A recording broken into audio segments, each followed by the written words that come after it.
bienvenue dans ce premier rendez-vous de Droit de Cité de la saison, une émission qui, après avoir été uniquement radiophonique, associe désormais RCF, TLM et Tribune de Lyon.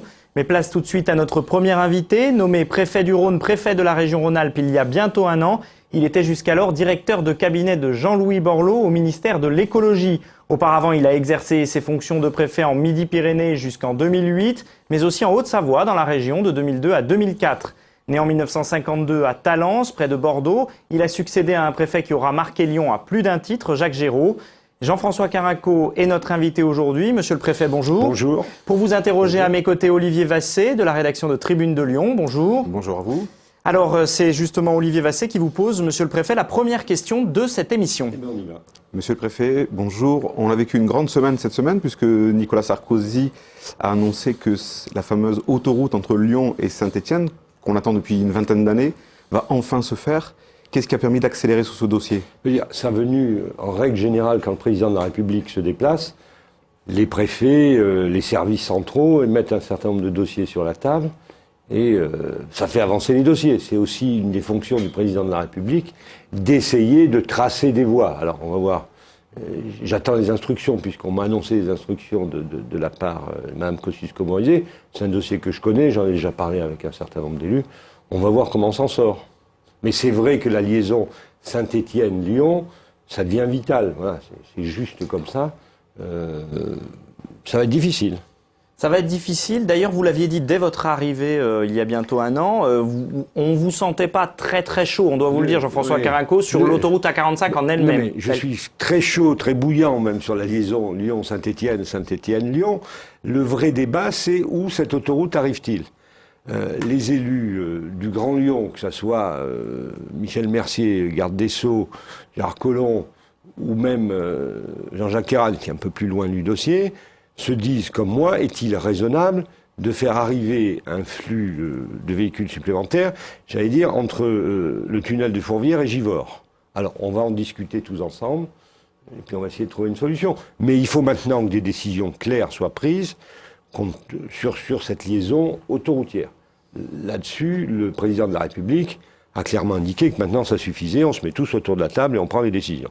Alors, en même temps, s'il y en avait un qui n'était pas chaud du tout, si j'ose dire, pour reprendre l'expression que j'utilisais pour vous à votre arrivée, c'est Michel Mercier. Michel Mercier, il était à l'époque président du Conseil général du Rhône. Il l'est toujours, mais depuis, il est aussi garde des Sceaux et membre du gouvernement de François Fillon sous la direction de Nicolas Sarkozy, sous la présidence de Nicolas Sarkozy. Est-ce que ça complique les choses pour le préfet que vous êtes, pour mettre en place cette autoroute que Michel Mercier, jusqu'à présent, ne voulait pas? Non. C'est pas parce qu'il est garde des Sceaux. Vous savez, Michel Mercier, pour lequel j'ai beaucoup d'estime, c'est bien faire la part des choses entre son rôle national et son rôle départemental et régional. Donc je pense pas, on va en parler honnêtement. Le président de la République nous a dit, maintenant, faites-le. Il y a une épure sur la table. Est-ce qu'elle est finançable? Si elle est finançable, on la fait. Si elle n'est pas finançable, on la fait pas. J'en ai déduit que si elle n'était pas finançable, il fallait trouver une solution de substitution, parce que le problème est aigu, et je pense que entre gens raisonnables, on va y arriver. En quoi il est aigu, le problème? Parce que vous la prenez pas tous les jours. Si vous voulez, cette autoroute est un des plus saturés de France. En plus, il a sur une très large portion, il ne bénéficie pas de ce qu'on appelle les BAU, les bandes d'arrêt d'urgence. Et quand vous avez un accident, c'est 4 heures. C'est le minimum syndical, j'allais dire, d'embouteillage quand il y a un accident sur cette voie. Donc c'est pas possible. J'ajoute quand même, chose moins connue, que parallèlement et depuis 6 mois, nous travaillons avec la SNCF, RFF et Jean-Jacques Ayrault, le président du conseil régional, en liaison avec les maires de Givors, d'Oulin, etc., pour essayer et de Saint-Étienne, bien sûr, pour essayer d'améliorer la desserte ferroviaire. Elle est en train de s'améliorer. On a des plans jusqu'en 2015. Et manifestement, on va augmenter encore aux limites des capacités physiques de la ligne après modernisation, aux limites des capacités physiques des voitures elles-mêmes, enfin des voitures SNCF, la fréquence et le volume et la capacité de ces voies. C'est plus de 100 000 personnes jour. Je veux dire, c'est un truc considérable qui marche bien. J'allais dire, ce n'est pas un TER, c'est un RER. Olivier Vassé. Vous avez déclaré récemment que votre objectif était d'obtenir l'accord des grands élus d'ici la fin de l'année. Oui. Il reste grosso modo 3 mois en période préélectorale. Est-ce que vous n'êtes pas mis un peu la pression? Ah oui, je me suis mis la pression. Mais j'ai dit à mon projet de schéma régional d'infrastructure de transport, il est écrit Je suis convoqué à Paris au ministère des Transports et au ministère de l'Environnement, qui sont mêlés le 20 septembre. Je le présenterai. Je l'ai déjà plus ou moins présenté quelques grands élus. Ça a été un énorme travail de préparation. Ils trouvent que c'est intelligent et, excuse de le dire comme ça, plutôt bien l'idée de mettre sur la table, sur un même papier, tous les éléments du puzzle. C'est-à-dire la 45. C'est-à-dire la 45, le grand contournement de Lyon, les voies ferrées, le fleuve, les aéroports. Toutes les arlésiennes, Col, Top et Et compagnie. pourquoi c'est des arlésiennes? Parce qu'on On ressort en des parle projets depuis d'il y a 10 ans. 20 ans, et un projet d'il y a 20 ans, il n'est plus. Il y a deux raisons pour des arlésiennes.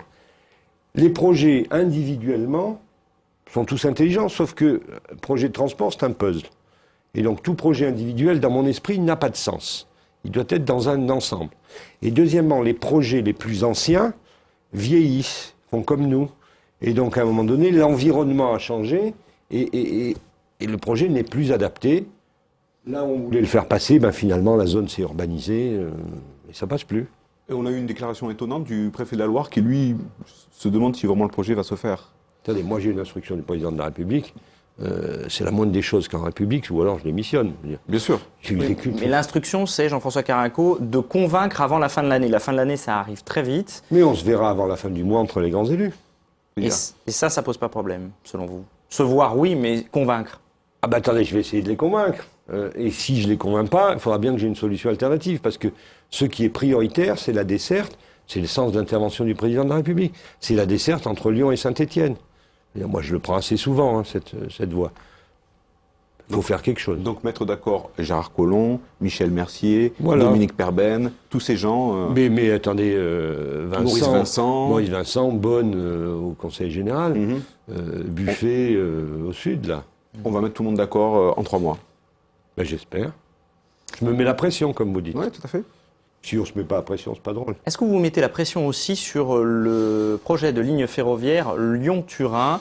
Et est-ce que l'enquête préalable va avoir lieu, va démarrer avant la fin de l'année? Je me mets la pression, non pas sur la ligne elle-même, mais sur un certain nombre d'éléments qui aboutiront à cette ligne. J'ai 2 sujets extrêmement forts. Le premier, c'est d'avoir l'accord du Conseil régional du Grand Lyon et des mairies de Vénissieux, Saint-Fond, etc., sur la liaison Saint-Fond-Grenay. Il faut la passer à 4 voies ferrées, hein, sinon ça ne marche pas. Donc je pense qu'il y a eu un rapport que j'ai présenté l'autre jour à Gérard Collomb et à Jean-Jacques Kéran et au Conseil général, au vice-président Longin, ça marche. Ça, c'est un élément de la desserte vital, sinon ça ne sert à rien. Deuxième élément, faire en sorte que l'enquête publique sur la totalité du projet se déroule avant la fin de l'année. Alors, c'est pas moi qui suis à manœuvre, c'est à Paris. Je le suis de près. J'espère, encore aujourd'hui, qu'on pourra lancer l'enquête publique avant les élections présidentielles. J'ai proposé à Paris de désigner le préfet de la Savoie, mon collègue Christophe Mirman, comme préfet coordonnateur de cette enquête publique qui se déroule sur 3 départements, le Rhône, l'Isère et la Savoie. Oui, là, je me mets la pression là-dessus, sur ces 2 éléments du Lyon-Turin ferroviaire. Olivier Vassé. Et pour conclure sur ce dossier des transports, pour que ça soit un petit peu concret pour les Lyonnais, quand est-ce que cet A45, ce Lyon-Turin, verront vraiment le jour? Je veux dire, ça excusez-moi, c'est la question qu'il ne faut pas poser. Le plus vite possible. Qu'est-ce qu'on est en train de faire? Qu'est-ce qui s'est déjà passé? C'est peut-être la réponse qu'il ne faut pas faire. Qu'est-ce qui s'est déjà passé? Premièrement, j'y suis pour rien, donc je le dis d'autant plus volontiers, on a ouvert un petit tronçon autoroutier du côté de la Boisse, là au nord de Saint-Exupéry, qui permet, quand on vient de Grenoble et qu'on va à Paris, de ne pas rentrer, de ne pas s'approcher de l'agglomération lyonnaise. C'est tout à fait important. Deuxièmement, on a concerté sur la liaison A89, A6, A46, du côté de Limonest. Je pense que la concertation a abouti à me faire changer d'avis sur un certain nombre de points pour améliorer. Cette liaison aura lieu, c'est une évidence. Je pense que l'enquête publique aura lieu au mois j'espère en juin, sinon en septembre 2012, sur ce petit tronçon A89, A6. Elle a déjà eu lieu sur A6, A46. Donc ça, c'est parti et on a progressé. Et on a beaucoup progressé. Ce sur quoi on a progressé, c'est l'enquête d'utilité publique sur ce qu'on appelle la section Céphale Nord, liaison ferroviaire. L'enquête publique est terminée, elle s'est bien passée. Je pense que nous aurons la déclaration d'utilité publique, c'est compliqué, à l'automne 2012, en même temps que le choix du tracé du Céphale Sud.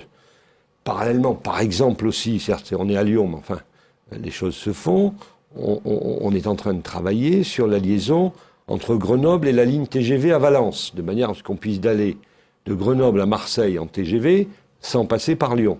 Tout ça, il s'agit de desserrer cette espèce de thrombose qui nous asphyxie à Lyon, d'une part, et d'autre part, de faire en sorte que Grenoble et Saint-Étienne soient reliés au grand flux de circulation. Et concrètement, quand est-ce qu'on pourra aller de 45 minutes entre Lyon et Saint-Étienne? Oh ben la nuit, hein, vous pourriez tout de suite, la nuit, là. Vous voulez pas donner de date? Non, parce que non, je sais pas, ça prend 10 ans, ça prend 15 ans. Ça prend plus de 2 ans, je peux Ça vous prend dire. plus de 2 ans. Ben, c'est long, enfin, dans notre pays, on est un grand pays démocratique, à la démocratie un peu sédimentée, mais c'est bien, dès qu'on prend une décision, elles sont attaquées. Il y a quelques mois, vous disiez dans une interview à la radio, on la verra pas, cette autoroute A45, avant 8 ans.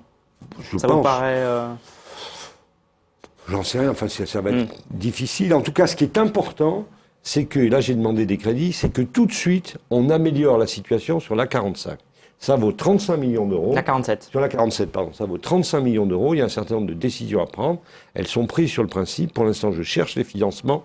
Et là, des travaux qui peuvent démarrer dès 2012, dès début 2012, pour améliorer la situation sur cette A47 qui n'est pas raisonnable. À quoi vous attribuez cette volonté d'aller plus vite sur la 45 Tout le monde, évidemment, avec la venue de Nicolas Sarkozy cette semaine, pense à l'élection présidentielle. Mais pas du tout. Moi, je pense pas ça. Je dis simplement qu'un président de la République qui se déplace, il est là pour essayer de faire avancer les dossiers. Bon, c'est ce qu'il essaye de faire. L'idée de faire la 45, oui, c'est simplement que la situation sur la 47, elle n'est pas tenable. Voilà. Et pour le faire dans ce pays, il faut arriver à mettre un certain nombre de gens d'accord, à trouver des financements. Voilà.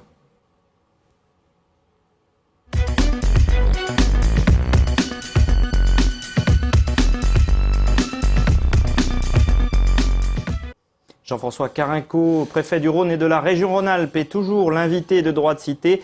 Deuxième partie, toujours accompagné d'Olivier Vassé pour l'interroger.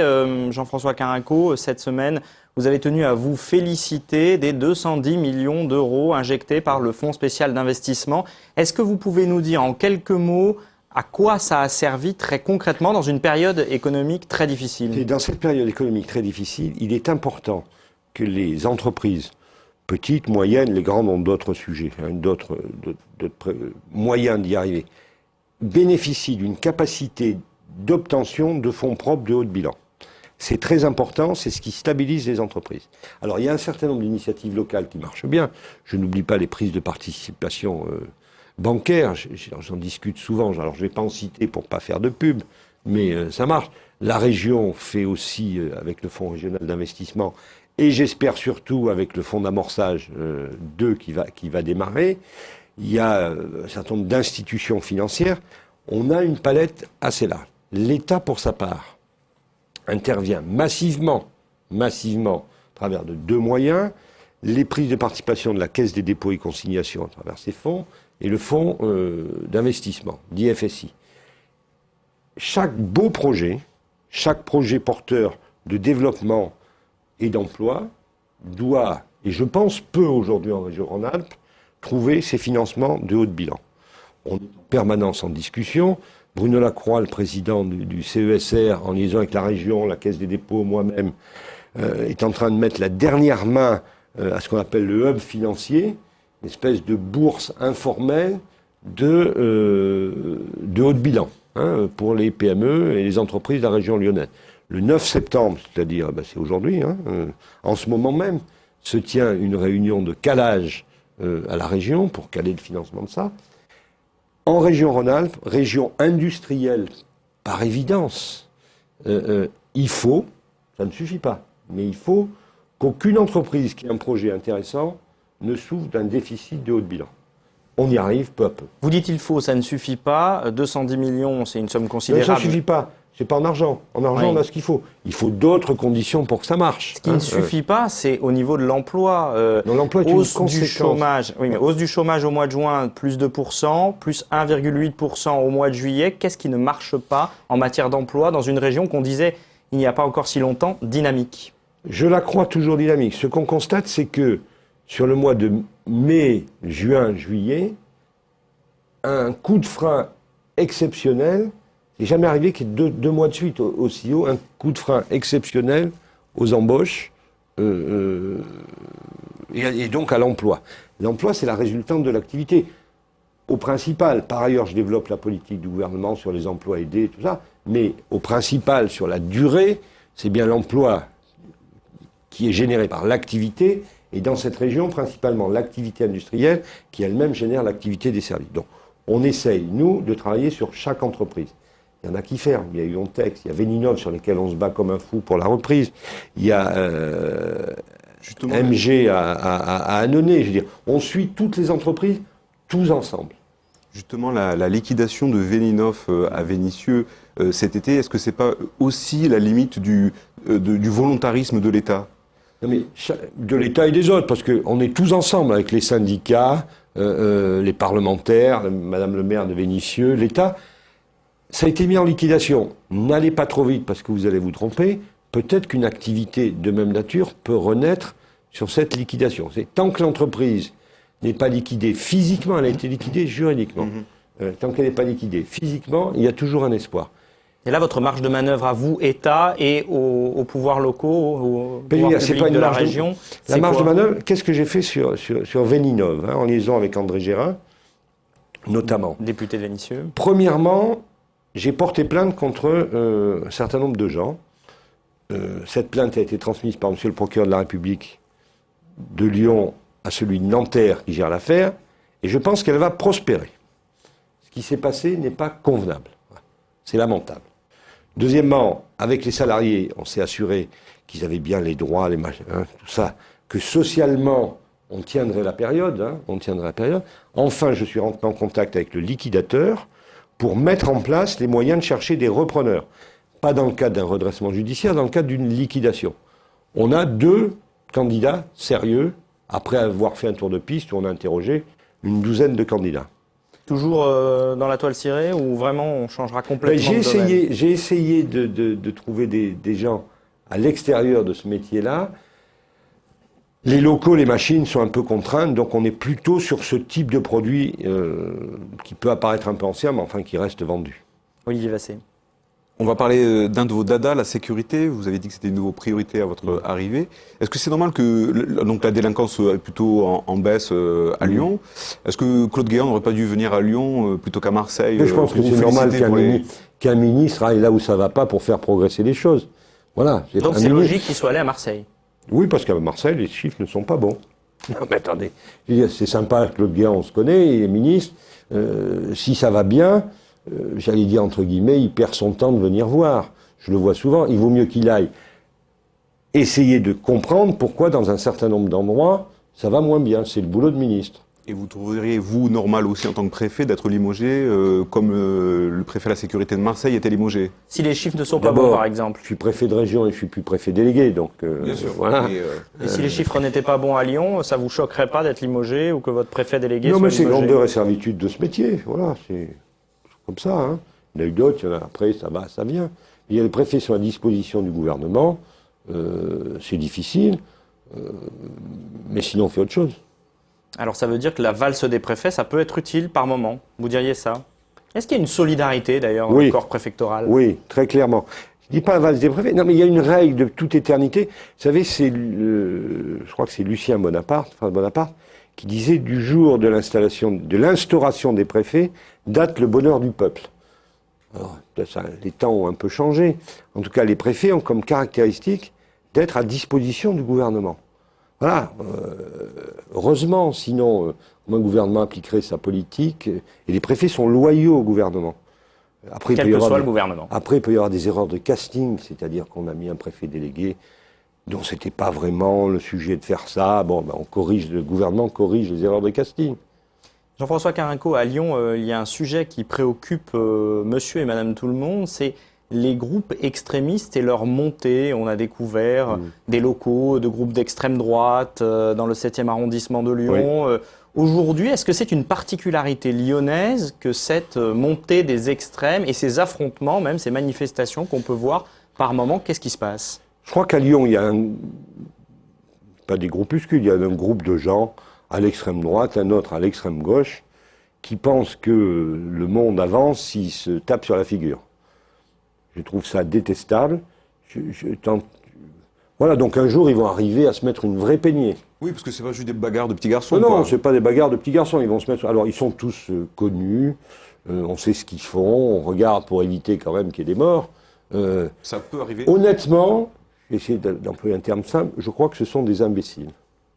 On ne fait pas avancer le monde en se tapant entre l'extrême gauche et l'extrême droite. Voilà. Est-ce que vous avez des mesures coercitives envers ces groupes? Parce qu'en fait, ils sont par moment, dans certaines de leurs actions, à la limite de la légalité. On est dans un état de droit, c'est-à-dire que c'est pas parce que je sais qu'ils ont envie de se battre avec leurs voisins qu'on les arrête, etc. En tout cas, on surveille qu'ils n'aient pas des armes par destination, on confisque ces armes par destination dès qu'on peut, on s'entremet, si j'ose dire, on l'a vu sur le pont sur la Saône là, récemment, et on les défère à la justice dès qu'on a de quoi faire. Port d'armes prohibées, voilà. Mais je veux dire, il faut qu'ils règlent ça dans leur tête. Hein. Jean-François Carenco, vous disiez il y a un instant que le préfet délégué à la sécurité de Marseille, c'était peut-être pas son dada, la sécurité. Vous, est-ce que c'est votre dada? Quand vous êtes arrivé, on vous présentait comme un spécialiste des infrastructures, on en a beaucoup parlé dans cette émission. Jacques Géraud, qui venait de partir pour un poste au gouvernement, il était spécialiste de la sécurité. En tous les cas, il en avait fait sa spécialité. Est-ce que vous, c'est quelque chose Moi, je ne me sens pas un spécialiste. Et c'est pour ça d'ailleurs qu'il y a un préfet délégué auprès de moi, Jean-Pierre Cazenave, qui est devenu un de mes amis, qui est un homme tout à fait remarquable, qui a un très bon contact avec les élus, avec le parquet, avec les forces de l'ordre. Hein. Donc je ne suis pas un spécialiste. J'ai quelques principes que je connais d'expérience. En tout cas, je sais que c'est un de mes devoirs et que j'assume volontiers de faire en sorte qu'en tant que responsable de la sécurité sur le département et un petit peu sur l'ensemble de la zone de défense, de faire en sorte que tout un chacun puisse vivre sereinement. La sécurité, c'est quoi? C'est de pouvoir sortir la nuit dans la rue. Sans se faire agresser. Sans se faire agresser. C'est de pouvoir oublier de fermer sa porte chez soi sans se retrouver volé. Hein. Alors, le monde est compliqué. Je veux dire, il y a une évolution du monde. Mais il faut quand même condamner un certain nombre de gens qui se comportent comme des barbares. Voilà. Les violences gratuites, tout ça, il faut les condamner fermement. Je pense que la parole compte. La honte que la population doit faire à un certain nombre de gens dont le comportement n'est pas excusable, quelle que soit leur histoire. La honte, c'est-à-dire La honte, c'est-à-dire, oui, je dis honte à ceux qui agressent quelqu'un, voilà. Et il faut que ces gens-là sentent bien que toute la population condamne leur attitude, condamne leur manière d'être. Ça ne nous a pas échappé, M. Carenco, qu'on va élire un président de la République dans quelques mois. Un de vos proches, Jean-Louis Borloo, pour lequel vous avez travaillé au ministère de l'écologie, laisse entendre qu'il qu'il partirait dans cette campagne. Est-ce que, très clairement, vous allez le suivre? Un préfet ne fait pas de campagne électorale, qu'elle soit cantonale, municipale, législative ou... Mais vous pourriez abandonner vos fonctions pour le suivre dans sa campagne électorale. Les préfets qui l'ont fait. La réponse est non. C'est pas quelque chose qui vous intéresse ou son combat ne vous intéresse pas? Attendez, d'abord, je ne dis pas ce que... Je suis préfet de la République à Lyon. Je reste préfet de la République à Lyon tant que le gouvernement me fait confiance. Je n'ai pas envie d'abandonner mon poste de préfet de la République à Lyon pour faire un autre métier. Parce que directeur de campagne, c'est un autre métier. J'espère que j'apporte ma valeur ajoutée au vivre ensemble à Lyon, à la sérénité dynamique, si j'ose dire, de la vie à Lyon, dans le Rhône et dans la région. C'est ça ma mission aujourd'hui. Vous êtes toujours en lien avec Jean-Louis Borloo, notamment depuis qu'il a quitté l'UMP, vous êtes en contact Attendez, avec lui? Moi, je ne fais pas de politique. Oui. Personne ne sait ce que je Non, pense. mais à titre personnel. Oui, à titre personnel, il m'appelle de temps en temps. Terme. Je suis toujours en bon terme avec lui. Je le vois peu souvent. La dernière fois que je l'ai vu, c'était en juin, donc voilà. Avant de conclure, il y a une période effectivement de campagne qui s'engage. Jean-François Carenco, vous comme préfet, vous êtes à l'aise dans cette gestion qui va consister sans doute à avoir un président candidat, des ministres qui seront en partie en campagne pour l'UMP, en partie en visite ministérielle. C'est facile à gérer ou c'est une période complexe qui s'ouvre pour vous? Alors je veux dire, malheureusement, je commence à être un vieux préfet puisque j'ai été nommé préfet en 95, j'avais 43 ans, donc je suis malheureusement un peu vieilli. Donc j'ai vécu des choses comme ça. J'ai vécu des reconductions, des changements. C'est un moment où il faut être attentif à l'honnêteté républicaine. Voilà. Donc Vous le serez. C'est un moment de grande attention. Il faut rester serein. Voilà. Je le serai bien évidemment avec tous mes collaborateurs. Merci beaucoup Jean-François Carinco d'avoir accepté d'être notre premier invité de la saison. Merci à Olivier Vassé de Tribune de Lyon de vous avoir interrogé à mes côtés. Merci à vous de nous avoir suivis.